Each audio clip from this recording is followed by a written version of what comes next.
Well, thank you all for being here. Thank you all for being here in the audience this afternoon. So, we're here to talk about experience and the creation of value across retail, across hospitality, and I can't think of three bigger experts in this subject and people who have really been shaping this over the last few decades. So, let's start with, luxury sits today at this intersection between product and experience and creating deep, authentic emotional experiences. So in your organization, talk to me about what an exceptional experience looks like. Like, what does that mean to your organization? Michael, I'll start with you. Well, thank you for the question and good afternoon, everybody. I've had a very privileged experience where I can say that I've been able to see behind the scenes in both retail and hospitality. What has really impressed me in hospitality is just the operational diligence that the space has. I guess in my case with luxury hospitality, what has given me a lot of comfort is that my client yesterday at Gucci is my guest today at Jumeirah. So understanding emotions that shape ultimately their purchase impulse has been incredibly important to us. And as we're reshaping our design, understanding the discovery is really a core component that entices and excites our guests today. I think we've done a great job of manifesting this in the recent launch of our newest property in Dubai, Jumeirah Mas Al Arab, where discovery really has been central to the whole design ethos and this idea of curation where not just the building itself, the sense of discovery through our property, but also the curation of F&B, wellness, or any other number of experiences that we can provide our guests. And Anne, how does your organization look at exceptional experience?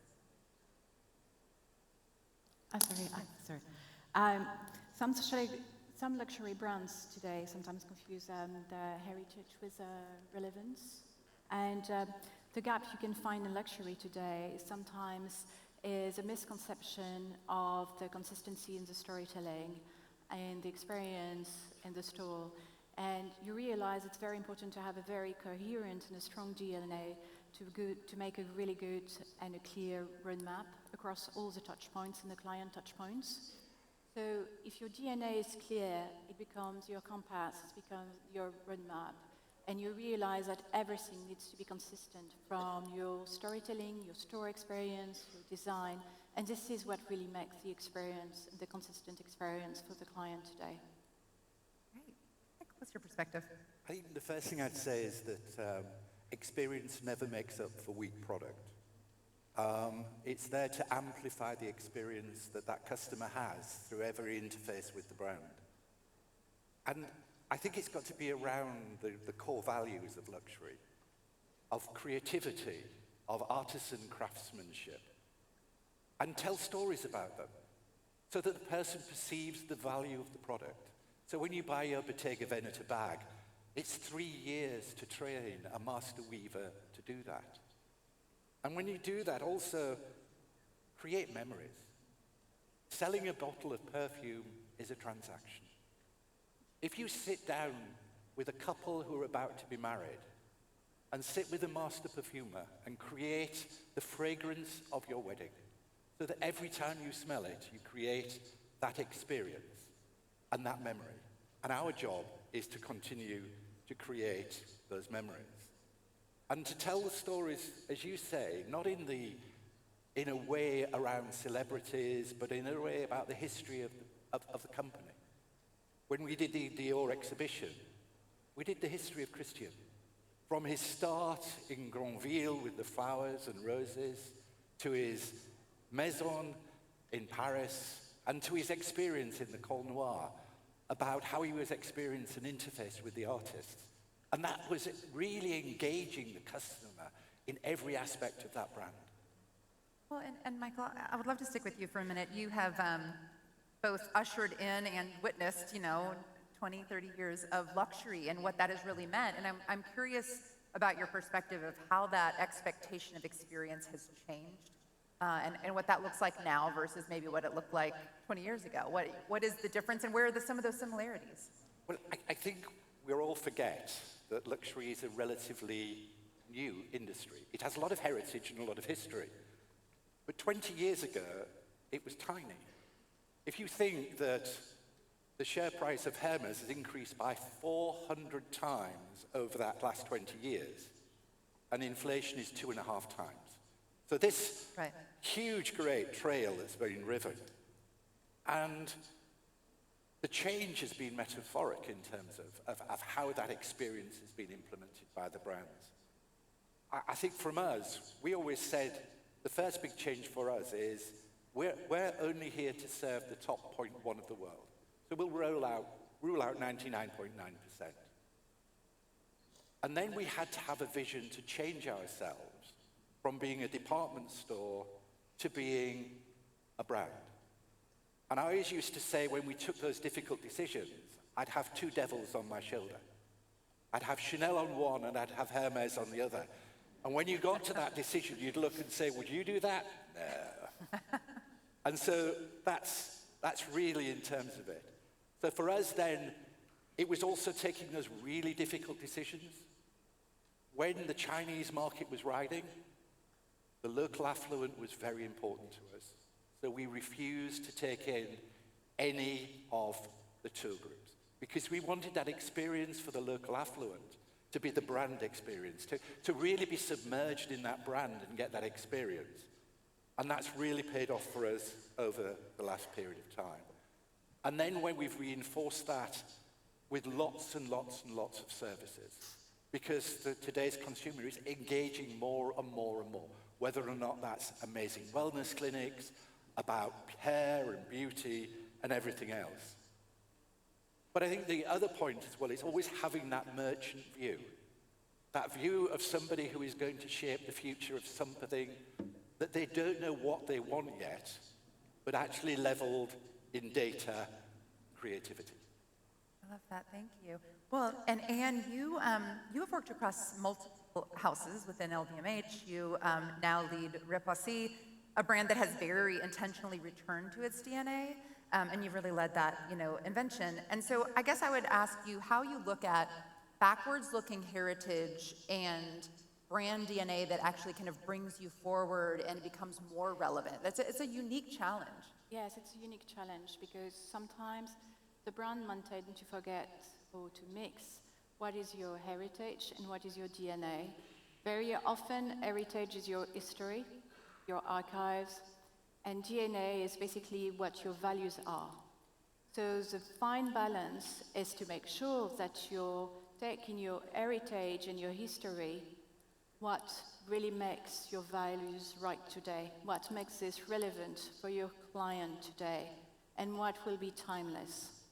A brand should be 150 years, 250 years. I mean, those values should be definitely timeless. And what I find sometimes very interesting is to see that some brands more recently have lost some of this relevance because they decided to chase what they are not.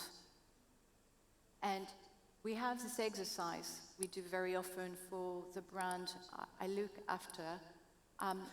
It's basically, you can call this a DNA, you can call this a brand platform. It's basically the definition of all the values you are, and that makes you relevant. And to take in your history, in your archive, what are still relevant for you today. And that effectively become your compass, your roadmap. It becomes a sort of internal contract between you, your team, and the brand. So you should be looking at every partnerships, every brand ambassador potential, every products, every collaboration, your store design.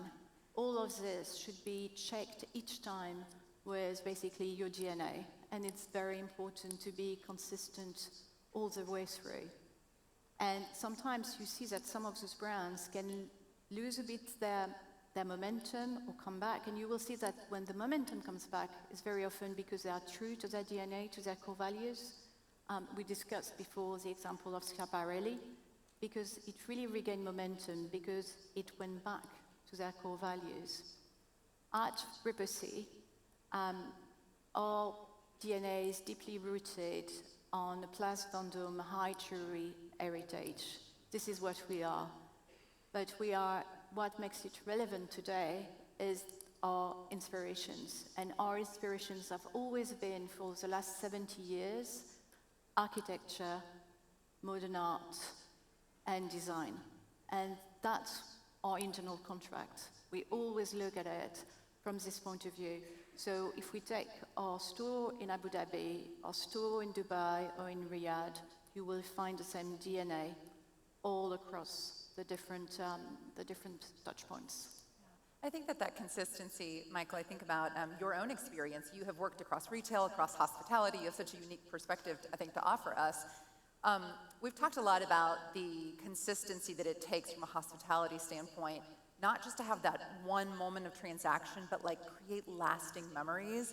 That's an incredibly complicated process. So talk to us a little bit about, especially at the scale in which you operate, how you create lasting memories, lasting experiences.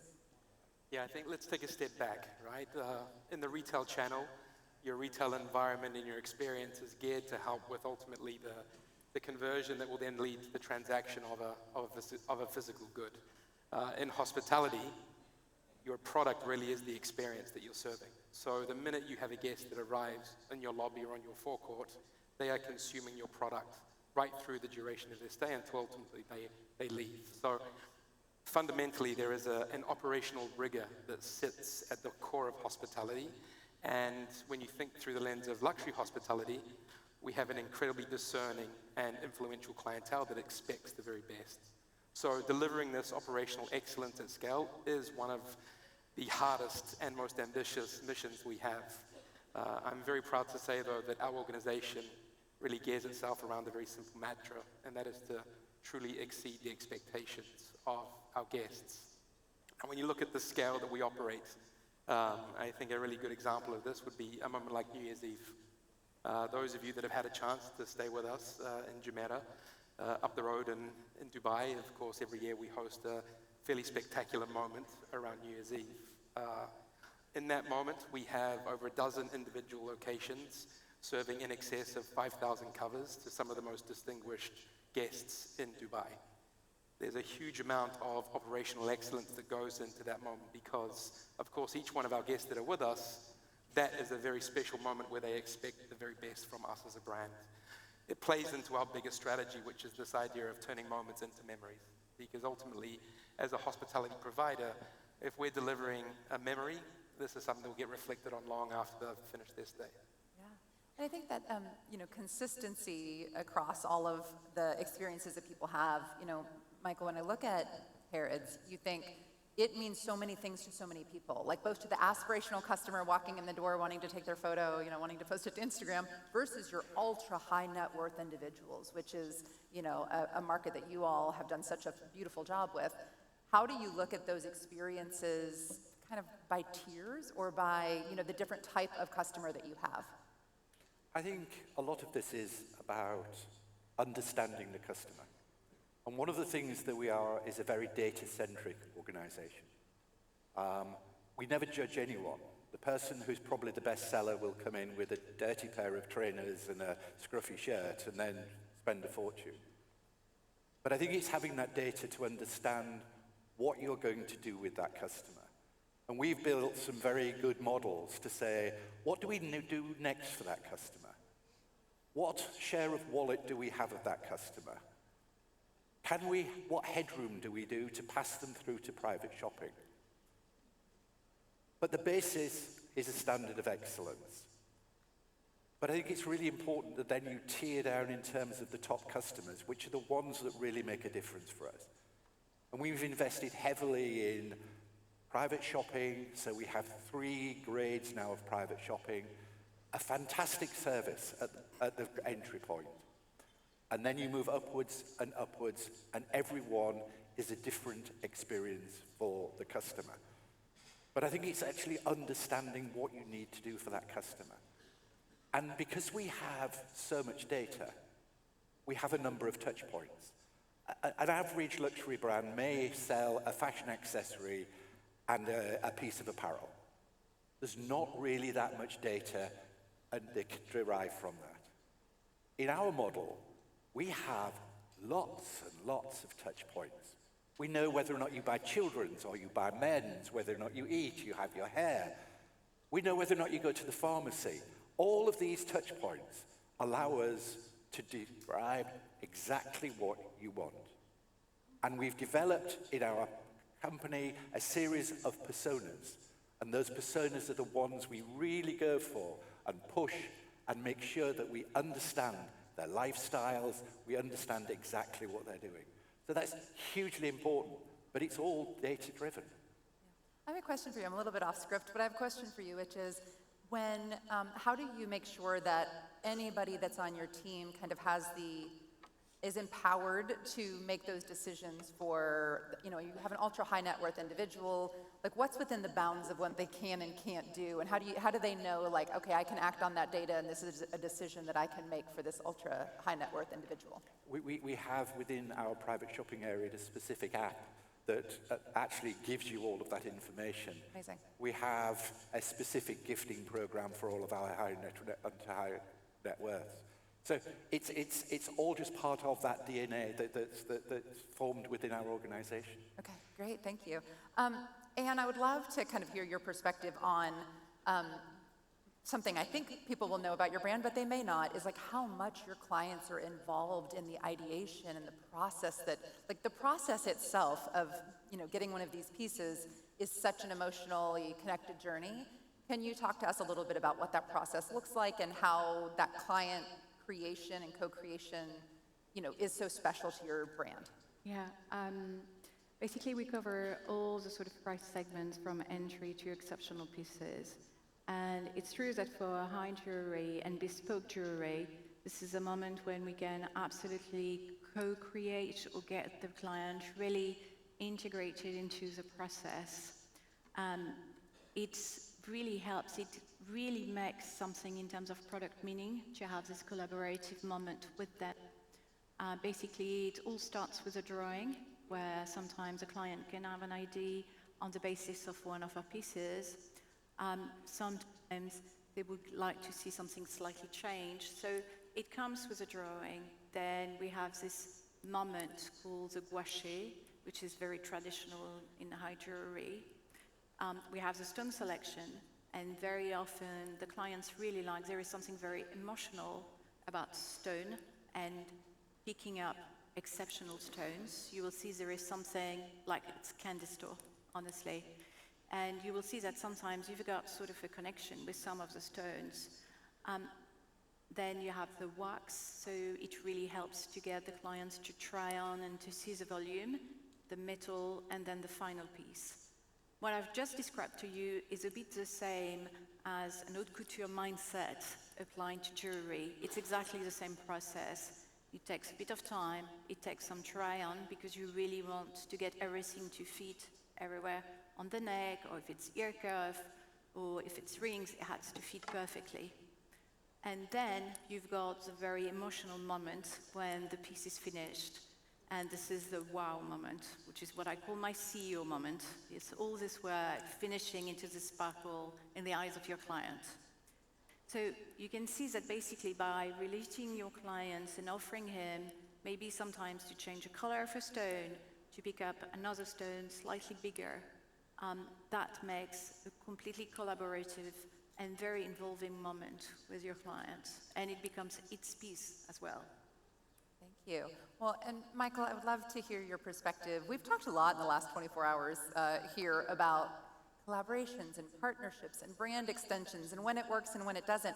You have told me behind the scenes, like you have a very specific way of thinking about this. It needs to be a catalyzing concept, not just a logo, not just an extension. Talk to us about what that decision process looks like for you. Yeah, we're in a really exciting moment on our journey with Jumeirah. We are really truly recontextualizing the brand. And of course, that starts with the physical product that we put in the marketplace, but it also is the emotional framework in which you think about the brand. And partnerships and collaborations obviously play a role in this too. First and foremost, it has to be authentic, right? We're a proud Arabian brand. We champion Arabian hospitality, and we're obviously born from the Emirate of Dubai. So there's an authenticity there that has to be found. Secondly, we obviously have a number of more strategic objectives that we're looking to deliver on. Collaborations or partnerships ultimately need to take us into a space that we can't authentically get to ourselves. So you have to choose the right partner. finally, we play a slightly more altruistic role, and one of our internal ideals is that we're going from, or evolving from, a local hero to truly a global icon. And I think a really good example of this is some work that the team delivered to the back end of last year with a collaboration with Bugessa. For those of you that don't know, Bugessa is a luxury lifestyle brand from Dubai. Faiza, the founder of Bugessa, has just celebrated the 10th birthday of the brand, and again, in the context of Dubai, that's quite a mature brand. But we partnered with her and delivered a lifestyle capsule collection that was really well received, because there's a heritage and an iconicity that we have within our brand, but a dimension that comes through her connection and her community that made that a very successful partnership. So that's one example of what I call a catalyzing concept. But I wouldn't just say that catalyzing concepts all built around product per se. I think it's really important that we start to pay tribute and play true to some of the bigger concepts that we have as a brand as well. The new platform that we're working against is that Jumeirah is a modulus of global culture, conversation, and connection. So bringing the right communities together to celebrate the finer things in life is a really important strategy that we're driving to. Earlier last year, we partnered with Christie's in London to present the first exhibition of a Syrian master called Marwan, which I'm sure some of you in the audience have heard of. So playing directly into the art and culture space.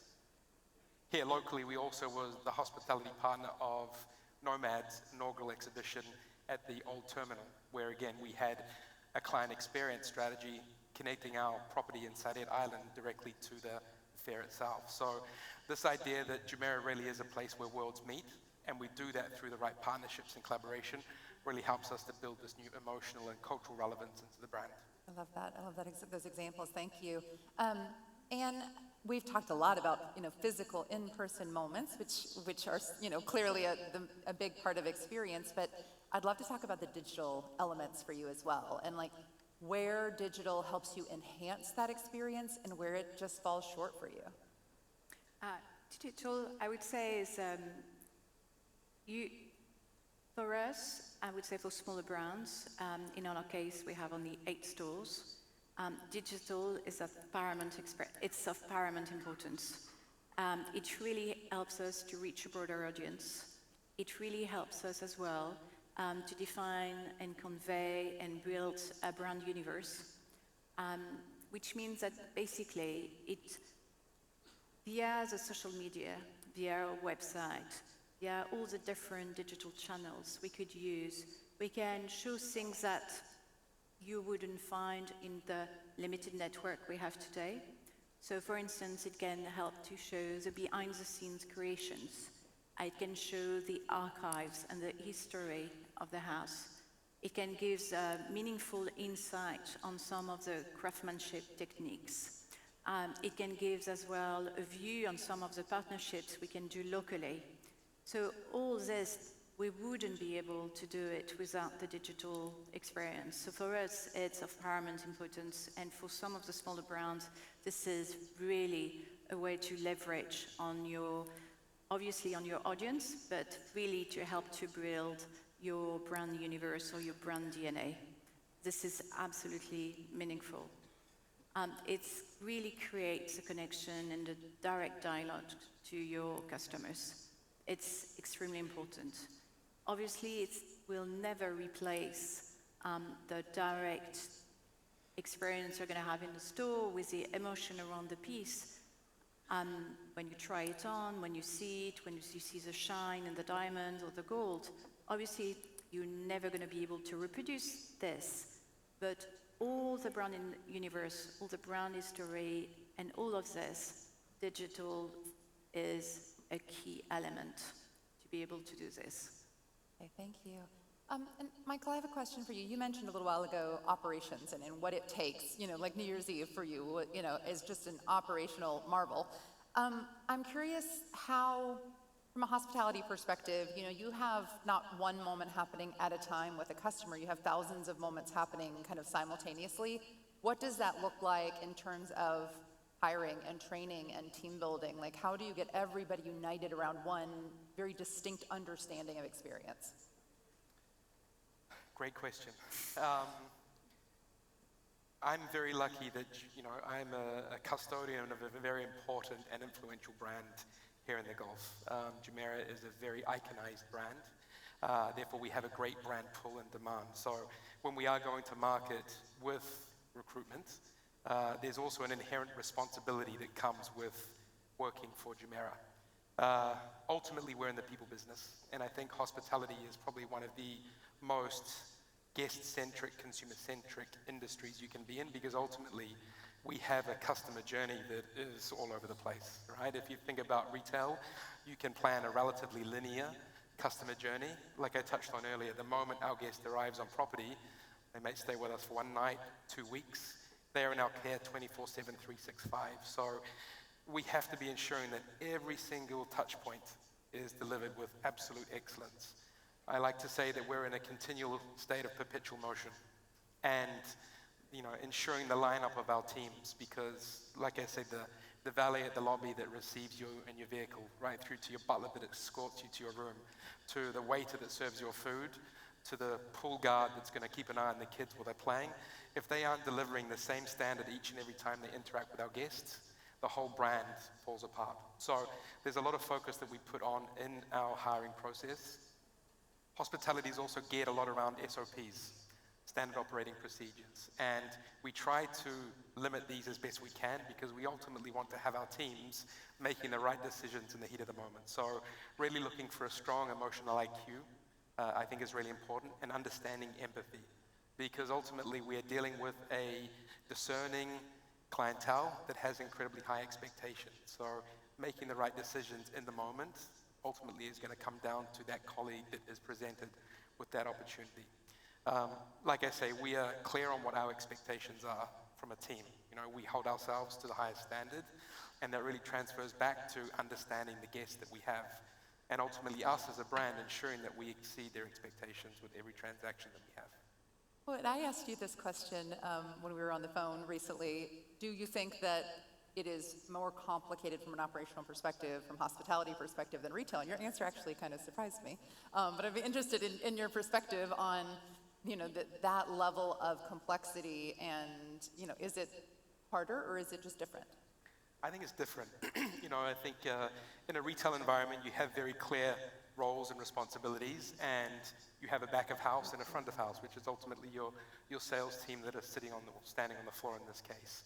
Like I say, with hospitality, you have a sequential sequence of transactions or moments where the guest is making their way along their journey. And again, that experience starts from arrival, to restaurant, to the pool, to the beach, to the wellness center, back to the room, and they're meeting staff all the way through. So it's not necessarily, I think it's harder, but there's certainly more complexity because you have more specific roles for those different moments along that potential guest journey.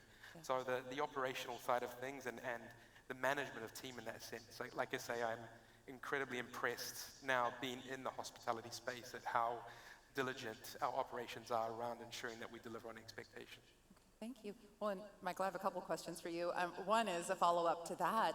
I think it's a similar situation that working at Harrods is a point of pride, and it has been for a very long time. Like, do you find with your hiring, have your hiring practices changed, or your training practices changed, or is there a kind of a workbook, a way that you've gone about this for a long time that continues to work at Harrods? No, I think it's different for different categories.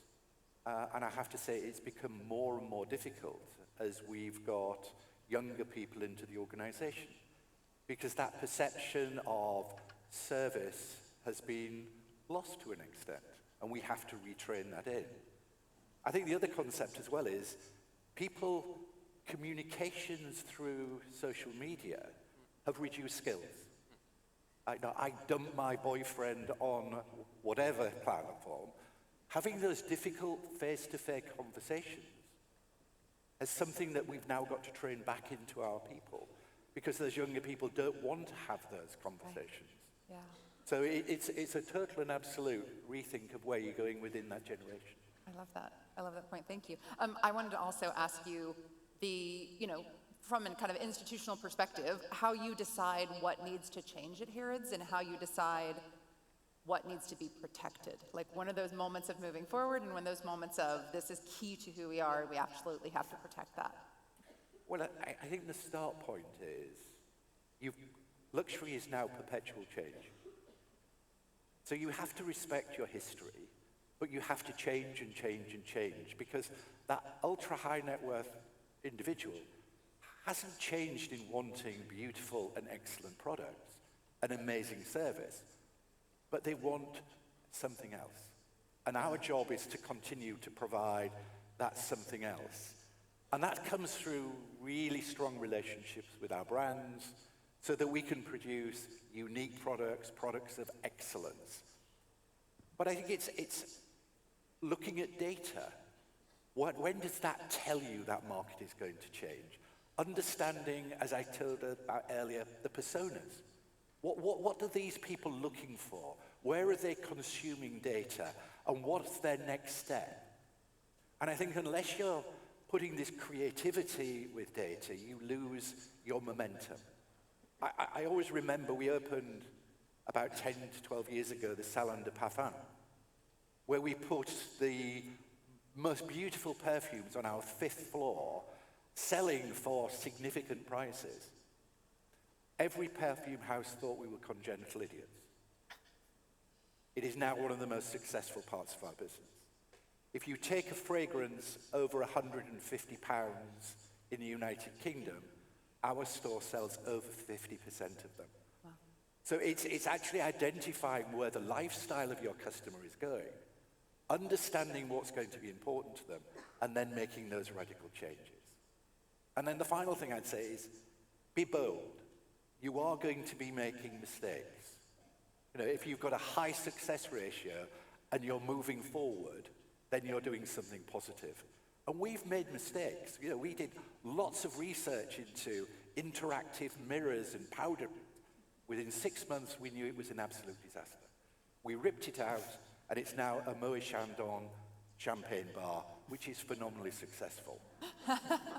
So don't be ashamed of making a mistake. Yeah, I love that. I was thinking too, the sensory experience, both of, anybody who's walking into the store knows that smell of coffee, they know the chocolatier, they know those moments. But when we were talking before, you said that is at all levels of an experience, to your high ultra net worth moments. And I think that, that champagne bar is a really great example. Like, that is a multi-touch point, experience. And I'd be interested to know, are there other moments like that that we might not know about that people could be inspired by, that you all kind of provide as a service to your ultra high net worth? I don't think it's just ultra high net worth. I think if you look at product and what that does for the individual and train people to bring out those moments, that's what the real key is. A best example I can give is if you sit on the Hermes mat and you've waited a year for your product and you're standing there receiving the orange bag, everybody on that mat wants to be you. And you receive this product, you're the last person since the artisan touched it. Wow, yeah. And that, you can't build that. And you can do that in every category. Which woman in this room can't remember the beautiful party dress that they bought? So when we sell a Dior party dress, and that little girl goes to the party, and she's the belle of the ball, we celebrate it. I love that. Thank you. Anne, I would love to kind of hear your perspective, a different sized business, but you've worked across all different sizes of businesses, in how you train and, again, how you, make sure that your DNA is very clear to everybody in the organization, that every experience feels up to the standard. The thing is, you have to you need to get everyone convinced about this, what is your common goal. You need to get everyone convinced about what is your brand DNA and your key values. So it takes a lot of repeating. You need to, when you speak to your store director in Dubai or in Abu Dhabi or in Riyadh, you need to talk to him and to tell him what makes it relevant, a story of a Place Vendôme brand, what makes it relevant, and in the Middle East. And you will see that there are commonalities. And you realize that what is really important is to get the team, every member of your team, being your ex-com members or being your sales assistant, convinced by the same story. It has to become their own story. So obviously that comes with repetition, but it comes as well with the process of creating this brand platform on a regular basis. So obviously you're going to think about your DNA, but on a regular basis, you need to think about, is it still relevant? What are the values today? And don't hesitate to think about this every 2 years, every 3 years, because maybe something is going to change in the world. At the time of COVID, it was really interesting to see all the changes that have been done on DNA, for instance, because the world changed so much that we had to rethink this through completely. So I would say the key message is to make sure that you don't impose your vision on the members of your team, but get them to take an ownership of it.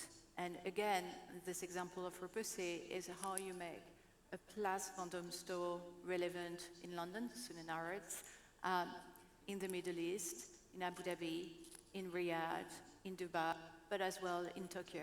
How can you make this relevant? And some of our clients never heard about what Place Vendôme is and what it stands for. So you need to explain to them what it stands for, and that those values are the most important to be transferred. Okay, thank you. Well, and we just have a few minutes left, but we've talked product, we've talked service, we've talked operations. I want to just end by talking about emotion. And it's a little bit hard, can get fuzzy and it's hard to explain. So like in as clearly as you can say it in a word or 2 or 3, like what emotion are you trying to create and what in your organization do you believe creates that experience? So I'll start with you, Michael. What emotion are you all trying to create? I don't think it's one emotion per se, to be fair. Like I say, the difference between, I think, hospitality and retail fundamentally is that at retail, you're transacting on a product at a moment in time. Effectively, in hospitality, you've already transacted on the product because you've pre-booked it. You're waiting to consume the product once you arrive. So, you know, I guess I have 3 stages of that guest's life cycle that I'm looking at.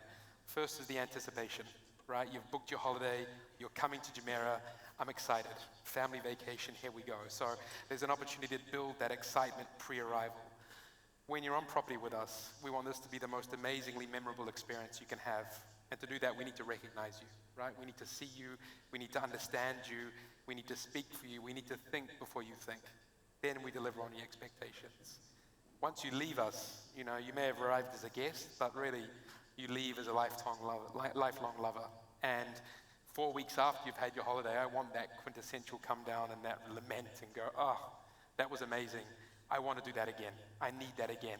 Yes. And then I restart the whole conversion cycle. So that's, I think, the 3 probably emotions that we're looking to drive. And I guess that's how I drive that across the life cycle of our guests. I love that. Very clear. Thank you. What would you say about the emotion you're creating? Luxury is all about emotion. What luxury is doing is to create an emotion. This emotion is basically by amazing creativity, it's amazing product quality, superior craftsmanship, and by a fantastic brand universe where basically you relate. So when the 3 things work together, you've got a creativity, a product that pleases you, you know that the quality is going to be amazing, you know that, you know, in the store where you're in, you've got all this brand universe coming to at the right moment, it will feel right. And this is the emotion you create with luxury. But you need to have all those elements together. If the product is not good enough, the quality is not there, you're not going to create the same emotion. If the creativity is not there and seems like a copy, you won't create that emotion. If the store experience you're having is not at the level, you won't create that emotion. So actually that emotion is very difficult to do, and that's what luxury is for. I love it. Michael, what are your thoughts on the emotion you're creating? I think the first thing is I don't think you can have a formula for emotion. Either emotion is in your brand or it's not. Yeah. And that's how you actually see the whole of the leadership team and all of the senior people interrelate with the customers to make the customer be at the absolute center of everything. And not simply leave with, I've bought something, I've actually had one of the best experiences of my life. I've seen the most beautiful things that I don't think I could see anywhere in the world. And I got the most amazing service from that person. And that's what I want people to go away with. Yeah, I love that. All right, thank you all so much for being here and for sharing your perspectives, and thank you all for attending today. Thank you so much.